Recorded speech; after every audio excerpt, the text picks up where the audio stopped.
বাংলায় অতীতে বিভিন্ন দেশের জলদস্যুরা আসতো চুরি ডাকাতি বা সম্পদ লুট করতে।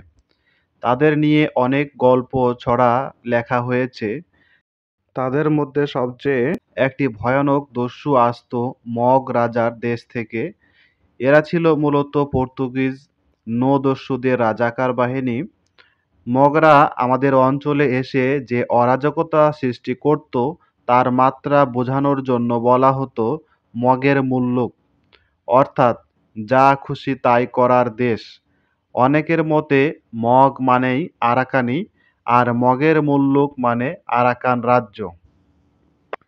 মগের মুল্লুক এই কথাটি শুনেনি এমন কোনো ব্যক্তি সহজে পাওয়া যাবে না।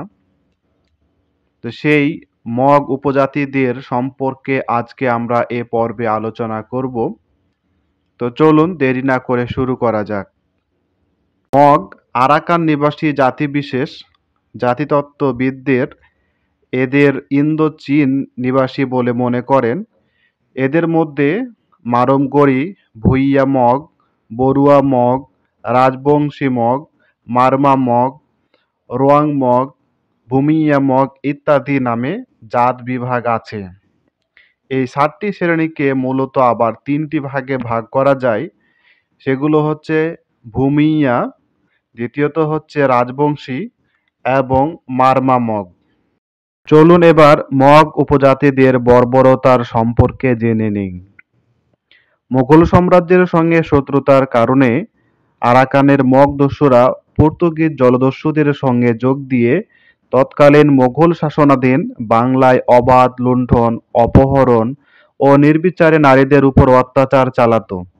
মগ দস্যুরা বাংলার উপকূল থেকে লোকজন ধরে নিয়ে তাদের কাছে বিক্রি করত। মগদের বর্বরতার সংক্ষিপ্ত বিবরণ পাওয়া যায় ডক্টর আহমদ শরীফের লেখায়। তিনি লিখেছেন, মগ জলদস্যুরা জলপথে বাংলাদেশের ভুলুয়া, সন্দ্বীপ, সংগ্রামগড়, বিক্রমপুর, সোনারগাঁও, বাকলা, যশোর, ভূষণা ও হুগলি লুণ্ঠন করত।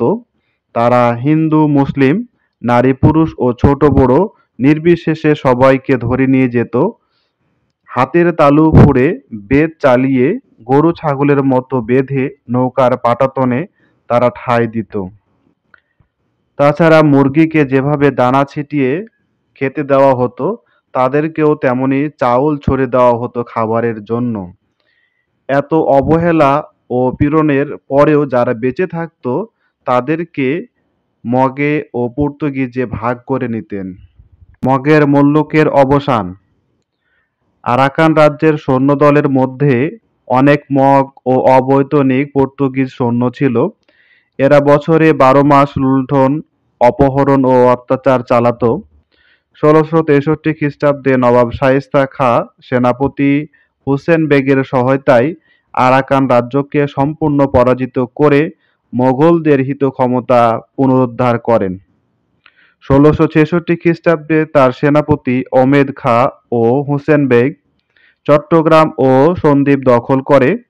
শায়েস্তা খাঁর এই দুর্ধর্ষ অভিযানে চট্টগ্রাম থেকে পর্তুগিজ ও মগের অতি ক্ষিপ্রকারিতায় পালানোর সময় প্রায় 1223টি কামান ফেলে যায়, কিন্তু অধিকাংশ ধনসম্পদ গড়াই করে মাটিতে পুঁতে রেখে যায়, যা পরবর্তীকালে মগ পুরোহিতরা সাংকেতিক মানচিত্রের সাহায্যে গোপনে এই সব স্থানে এসে গোড়াকুড়ি উঠিয়ে নিয়ে যেতেন।